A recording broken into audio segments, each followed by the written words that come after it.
Welcome, everybody. This is Avoiding the Addiction Affliction, and I'm Mike McGowan. This is brought to you by Westwards Consulting, Kenosha County Substance Use Disorder Coalition, and by a grant from the state of Wisconsin's Dose Reality Real Talks, reminding you that opioids are powerful drugs and that one pill can kill. We've had a number of conversations here lately about fetal alcohol spectrum disorder. We're going to expand that topic today and talk about the role of fathers in their children's lives and fathers' roles in general, for that matter. My guest is Joshua Legg. Joshua is the proprietor of Joshua Legg Coaching and provides pastoral care and mental health coaching. He also serves as chair of the Papillion Center for FASD in Tennessee. He is focused on helping men grow into their full potential through a supportive yet challenging approach, and with a strong understanding of FASD and early life adversity, is committed to fostering healing in men and their families. As always, for those of you listening, we'll put a link to Joshua's connections on our blurb. Welcome, Joshua. How are you doing? Mike, thank you. Thank you so much for having me, and thank you for that introduction. I Well, appreciate this work that you're doing here. thank you. Ditto. Big time ditto. So let's talk about the work. What led you to do this type of work? Yeah, so interestingly, as a pastor, I was already seeing the area where we have a hard time getting men plugged in and sharing their journey, openly sharing their journey. But what I found was on one side, doing one-on-one with men whenever they experienced the freedom, that they just became a safer posture to be around. They became a less, I don't want to say aggressive, but a more purposeful in all that they were doing. And so that was on one side, but the other side of it for me was my own journey. In my late 30s, I hit a wall. I hit a wall in ministry. I hit a wall in the marketplace, and I turned into my own addictions to try to comfort where I was hurting because I didn't know how to deal with my emotional history. And so walking through that, I found this is something that we don't do as men. I was Yeah. raised in, right? I was raised in that pull yourself up by your bootstraps or that language, and I'll probably use it again. But if you're going to cry, I'll give you something to cry about. Yep. And so we learn to suppress our emotional side, and then we carry a posture that just is less safe, if you will. Let's talk about that because on your website, Joshua, it says that one of your goals when working with fathers is to create spaces where men feel safe enough to be honest, supported enough to grow, and equipped enough to lead their families with steadiness and compassion. What a great mission. But let's start with, why don't men always feel safe? I think exactly. We grow up. So I guess my perspective is that the attachment cycle has a lot to do with it. We grow up as little boys. As infants, maybe all of our needs are met, right? We cry, that's that distress. The needs met, we're fed, we're changed, we're whatever. But then as we get into that little boy stage for men, we have that press to grow up, toughen up, be a boy, be a man, right? Yep. And that idea of don't cry or I'll give you something to cry about, that idea of be tough or you can handle this, it teaches us that our feelings are not a priority. And when that's the water that you swim in, vulnerability becomes a very dangerous place. I don't know what it was like to live in the 1800s or before that, early 1900s, but I grew up, and so did you, in the generation where we were given messages that we should be softer, more emotive on the one hand. And on the other hand, like you say, how often did we hear just rub some dirt on it, or you shouldn't feel that way, or to not express it? We think we've come a long way, but men still get conflicting messages all the time, I think. And that's a great point because one of the things that I hear men say a lot is they fear being misunderstood or judged or dismissed. So if a father says that he's worrying that if he admits he's struggling, then that means that he's failing either his family Yeah. or his spouse or whomever he's doing life with. So there's this environment that even though we are the stewards of it, it's still not a safe environment. There's not permission to be vulnerable in that area because admitting we struggle means to us that we're failing, right? That's that generational message that's carrying through to us. If I say I'm struggling, then I must be failing. Okay, so flip it around then. What does support look like for men and for fathers? If who's not giving the permission and who needs to give it?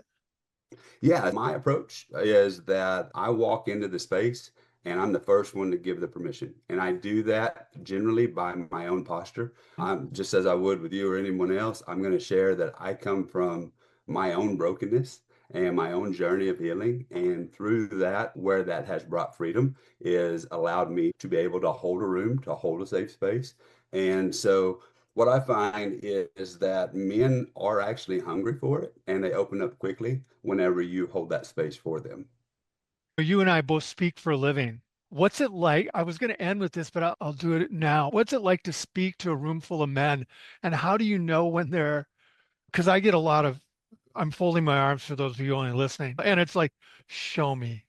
Yeah, yeah, yeah. And so I get the same thing typically whenever we start. That's the posture, right? Yep. That's that guarded posture Yep. of you're not going to penetrate me, right? And so what I again do for myself is with those men in that setting, I come on very vulnerable up front. I share my own story, my own brokenness, the journey in my marriage where my wife has walked alongside me in the darkest hours of our marriage, in the generational healing from my own childhood. I put all that on the table first, but I try to share what I was trying to achieve that whole time was to be lovable, to be acceptable, to be a good provider, to be a good husband, to be a good dad. But I was failing at each one of those because I had that generational lens that, and it's not my parents' fault or my grandparents' fault. I had that message, that reoccurring gong or that sound, that clang of a cymbal in my head that was telling me, I'm not enough. I'll Hmm. never be enough, right? I'll never measure up.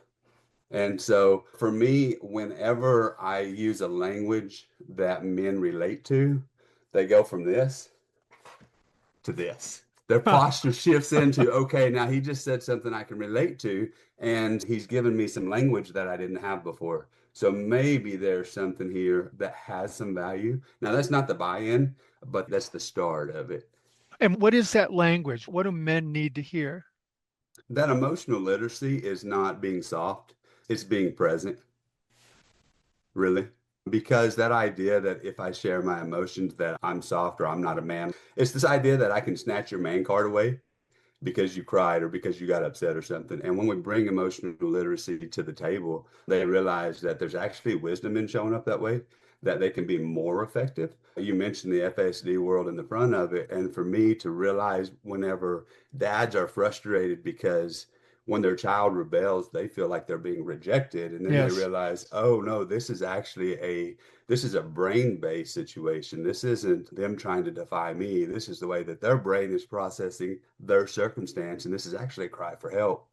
Then the man doesn't have to feel defeated by what he once saw as defiance. Now he can see it's a cry for help, and then he can move into the behavior that needs help.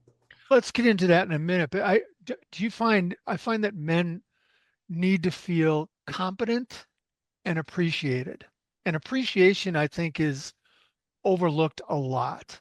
Yeah, It's not hard to do either, is it?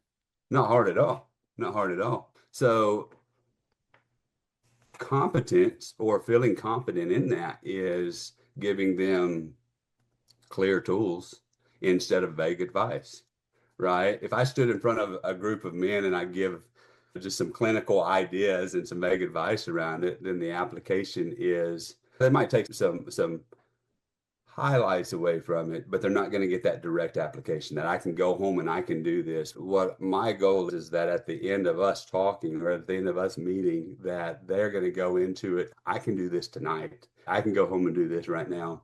Someone who understands the weight that they're carrying is the message that I'm trying to carry in. I understand this weight. I've bore this weight, and these are proofed tools to carry out. So, like you said, that brings confidence. And then I am a champion of men being the gatekeepers of their home. My background is a pastoral role. And for me, for a man to be able to be champion, to be, I hate to use the word cheerleader, but in a sense, we are all somewhere in our hearts, we're a little boy looking for the attaboys. Right. And Attaboy. and so yeah, yeah. So to champion that and to help them feel like this is not a selfish thing to have needs, but you have permission to have needs and you have a community around you of dads that understand that seems to be a spot where a lot of men really lean into it and begin to participate. let's look at it through the lens of FASD. And for those of you who are listening who might not have listened to some of the previous podcasts, please go back. I don't want to diagnose it all again, but it is a brain-based disease. And when you first hear it, that your child may have it, it's must be devastating to the family because it's not talked, Joshua, it's not talked about a lot, right? You're right. You're right. Yeah. Yeah. It's not widely known, which is sad because it is a brain-based disability. And so for fathers who come from our generation, it just looks like a behavioral problem. It looks like defiance. When fathers grasp that it is brain-based, then everything kind of shifts there. They stop, like I said, stop taking it personally. They stop seeing their child as, I hate to keep using the word defiant, but defiance, what stands out to me. I was introduced to FASD through, I have a couple of siblings that were adopted who one of them's a FAS, the other's full FASD, and that was my introduction to it. And I saw my parents parenting them completely different than they did the rest of us, right? We were the ones who said you might have broke your collarbone on a bicycle wreck, and they're like you said, rub some dirt in it, right? And now here these are, and they're having these temper tantrums, or what I would call a temper tantrum, when they're really stuck in a spot that they can't get through. And I'm seeing my parents embrace them and meet them where they're at. I'm like, man, our childhood didn't look like this. How did your parents learn that? Yes, whenever my siblings that were adopted with this, there was nothing in this area on FASD. And my mom really set out herself to work this out. And that's where the Papillion Center comes from, because there was no type of support like this in our community. And so from there, she got immersed in it. And then she got into TBRI, trust-based relational intervention, and how that applied to meeting them where they're at. And I got to be honest, man, because of my own childhood, I held back for about 10 years. My wife was full body in before I was even willing to dip my toe in the water. But yeah, that was really the introduction. And through that, it taught me to adjust my expectations of whatever man is in front of me, right? Like I should look for the developmental age of the emotional need, which he might be 4 or 7 or 8 or 12, and meet him there instead of seeing the 38-year-old or the 47-year-old or the 56-year-old and saying, man, grow up, right? Just grow up. Because that's not what he needed. He needed to be met where he was stuck to be able to move forward. Okay, that's if we say men in general, you and I are speaking in English. If we had to do this in Spanish, I'd be in big trouble, right? Because Yes. I took 5 years, but I don't speak that language. The language we're talking about of support Yeah, and emotional regurgitation, for lack of a better word, we don't learn. you're right. We don't learn it. We don't learn it. And so for me personally, like I said, I learned this on my own journey. I learned this through really hitting rock bottom and then searching for, like, what was I actually seeking? Like, why was I trying to go silent, or why was I trying to numb the pain, or what was I running from? And I found that I was running from that little boy in me. We've talked about it from a mom's perspective, the FASD part, and the guilt perhaps for the birth mom. Yeah. That something may have happened. For dads, there is that when you see the behavior of the child and people look, there's that sense of judgment that comes immediate, like do something, right? Yeah. Yeah.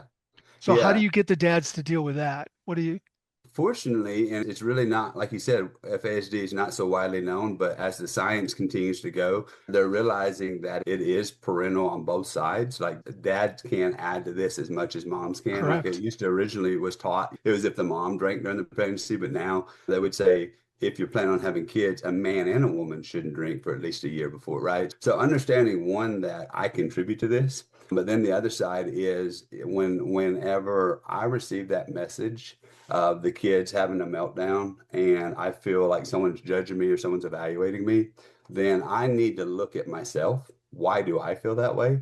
Instead of why can't I see a child hurting and meet them where they're at?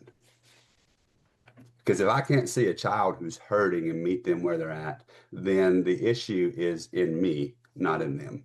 There's a lot of people we bring into conversations and communication a lot. They're, like a lot of us have voices in our heads, uncles and dads and grandparents, and for men, I suppose the same for men, a lot of the buddies we grew up with, right? So there's always voices in the room when you work with somebody. At what point do you encourage the men to communicate outwardly to the men in their lives and tell them what's going on? And how do you tell them to tell what's going on? Yeah, yeah. I try to first, I live as an open book.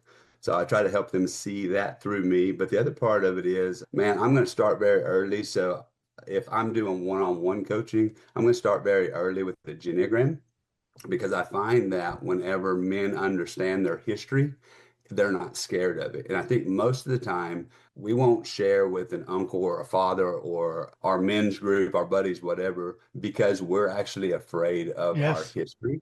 Right? It's kind of like Pandora's box. If anybody ever knocks it off, it's all going to explode and nobody can put it back together. So we look at a Geneagram very early in the coaching, and we do that so that they can identify where the echo in their head is coming from, where the noise is coming from. And it's not to normalize it, it's to identify it and then take it on as the things, those words or that conversation or that reoccurring thought, once I've agreed with it, then I've taken ownership of it.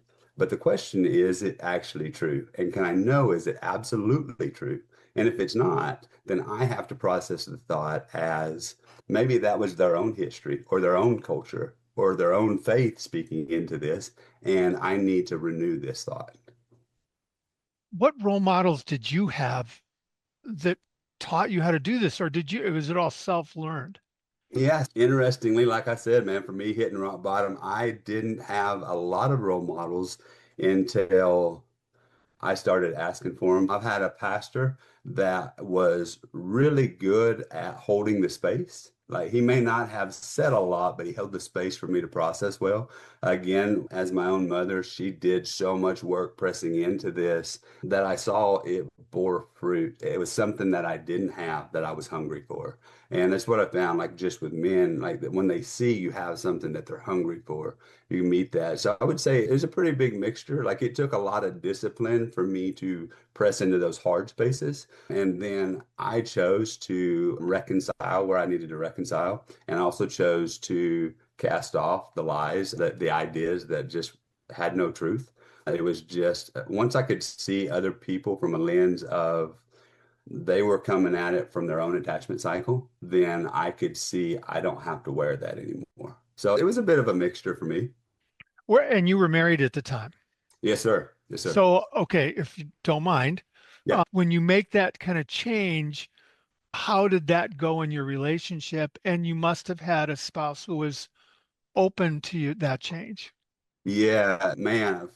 For the short term, I would say it was muddy water. Yeah, yeah, that's what I wanted to talk. Yeah, Go ahead. it was a little bit messy, right? Because here we were teenage sweethearts, teenage parents. Our journey had been together for a really long time, and so she had trusted me in everything, and then I hit a wall and turned straight into addictions that I had never struggled with Mm. before. And so I come out of this doing this work, and here she has to be the strong tower in the marriage, which she's not supposed to have to be, right? We're supposed to be that together. And where there was grace, what I would say is there was a lot of grace, but she didn't make me prove myself. It wasn't an issue of, you got to do this, and then I'll trust you a little until you fall, and then I won't trust you anymore. No, she met me with complete grace. Right? My bride is, man, she's magnificent, right? Because what it did for us is through my vulnerabilities and walking through this, it lit a holy fire. Like it lit a passion in our marriage that we had never known. Like it brought healing, not just for me, but because I could hold a safe space, she could heal from her own journey. What do you tell as men go through that journey when you counsel them and have the groups? Not everybody's going to be supportive of those changes in their life. So, how do you get men to resolve that part of it? Yeah. Yeah. And you're exactly right. It is not everybody has that. And so what I would say is don't put that on your spouse. It's not their responsibility. You are on a journey, and I encourage a man to stay the course, that will be proofed in him. And it will, I think a lot of times when you see a man healing in a spousal situation, when you see a man healing, it intrigues, or even there might be some envy of that healing that's going on. And that seems to stimulate. I have a ton of men that will say, once they've started the work, can my wife join us? They're getting on this and they're experiencing healing. And then they can see, hey, my wife has this historical thing that keeps showing up. And what I encourage them to do is not to put that on her, but to continue on their path. And when she's ready, she'll ask for it. And just to honor that. When she's ready and that she asks for it, then it's time to step into that because you can't force it on somebody. It takes a lot of self-awareness and communication. It does. It does. And so communication was something I was bad at emotionally, right? I would drop into in the fight or flight. I was a fight, right? So I would drop into the fight spot. But doing the work taught me new language. And even my wife saw immediately I was showing up different to these conversations. I was showing up different to the space. And she might have saw me as a 7-year-old or a 14-year-old or a 16-year-old boy, but she saw a real me showing up, and that was trustable. And that's a big part of it. I think we as men, we can lose trust in those who we love the most. And so it bears its fruit is what I would say. Yeah, learning that communication is not easy, right? And then you have to get support to continue that journey. Otherwise, you'll just drop it. Yeah. Yeah. Yeah. And that's where I said I like to use the word champion. And what I really love is if you do a workshop and men see each other in this, then Yeah. they're all about giving each other attaboys, teaming up and doing the work. 2 or 3 men together is you would think it would be the opposite because, like you said, maybe they're afraid their friend group's going to judge them or their family's going to judge them, whatever. But when 2 or 3 men go through this together, man, they're the best champions for each other. They really can hold each other up and still hold accountability there. Yeah, I found that for the people who are judging as you move forward, that's more about them than it is about you, right? Yes. Yes, absolutely it is. And really, once you learn that's their attachment lens, that's how they know or they believe they're safe or they're loved, or then yeah, you don't wear other people's stuff so much. And I think that was a big freedom even in my marriage was I could show up and I didn't have to wear what my wife thought or what she felt because I knew she had her own history that was informing that moment, just like I did. Do you have kids? I do have, yeah. So I have a 26-year-old son and a Wow. 23-year-old daughter I'm so terrible with ages, Joshua. So you 20, you lost me a 26-year-old son and a what? and a 23-year-old daughter. Wow, wow. So these changes weren't complete as they were growing up. No, actually, I'm so glad you brought that up because talking about generational work, and this is the work that the Lord did in my life, our kids were already out of the house. My daughter was in college, my son was already graduated college and in the marketplace. And man, the Lord opened the door first for my daughter to come home and she said, Dad, I need you. And because of the work that was done, I could meet her right where she was at. No judgment, no anger. I'm not belittling or hurting her, but helping her to grow out of that spot that she was stuck. And man, that was about a 2-year journey for us. And so much healing. I was able to reconcile the way that I had because I was a law. So everything was by the book square. We were young parents, so we were going to prove to the world that we could do it. And so I was able to meet her in that journey. And man, just the reconciliation, I would say now is, man, it's a relationship that I cherish. But as soon as that kind of matured, my son calls and he says, Dad, I need to move home. And so here we are in the second, and like we've walked through it with one, and then our son needs to walk through this journey. And so that door opened, and being able to walk through this with him and meet him where he's at. And I don't get it perfect. Not at all do I get it perfect. But I've learned maybe to maintain presence and to stay with him where he's at and not be offended because he feels something because of what I said or did in the past, but to walk through that and apologize. Here's a great tool in marriage and in parenthood. Apologize. Just call it what it is. Hey, you know what? I was really immature in that. I messed up here. And or hey buddy, can we try this again? I messed up. I got this wrong. And man, there's so much of that journey's healing through that. So yeah, so no, our kids did not get experienced a healed father at all. We have went back to do that work. Yeah, I'm sorry, my fault are four of my favorite words. I use them regularly. What's that? I'm sorry, my fault are four of my favorite words. I use them Yeah, regularly. right. It Yeah, just helps us move on. yeah, yeah. And so, yeah, it's what a privilege, right? What a Yeah, privilege to really say. And even from the background of my faith, I know that my kids have this idea who God is from who their father is. We're gonna project that picture first. And so for them to experience grace and forgiveness in me, I really have seen that convey that message into their faith and into awesome. their own truth. Yeah, so what a privilege, really. Okay, so you speak, you coach, you Yeah. counsel, you do workshops. What, do you have a preference? Oh man, is there a preference? I would say each role's different and I Yeah, like all I of knew you were them. going to say that. That's kind of a dumb Okay, question, so, but so let me say this. Let me give you a little bit. I love the conference idea. It's fun to believe that we can reach a lot of people at once. And for that, I hope that we're sowing seeds, right? And we're planting that thinking, getting that brain stimulated in the idea that there is more for me. Coaching lets me go deep with somebody. And when I get to go deep with somebody and they have that aha moment, or they have that, and this is true of workshops too, is that I find when men hit that release, man, my cup is overflow. mm, When they hit that spot where, and usually it's 3 or 4 hours. So I do a workshop that lasts 5 weeks, and usually it's not the first, but either in the second or the third week of that, which they're just 1 hour workshops. But when they hit that spot where they give in, man, I know it's on then, right? Now I know that they're on that journey of healing. And so I would say when I get to do life with somebody, that's what I really enjoy. that's awesome. For those of you who are listening and watching, this is just so fun for me to do too. So, Joshua, thanks for the work. Thanks for doing this. Thanks for encouraging all of us. For those of you who are listening, watching, we want you to find peace and support wherever you are. And you got to ask for it, right? Yeah, It yes. doesn't just come. We thank you for listening. We want you to be well. And most of all, just take time to get to know yourself. Yeah. Yeah.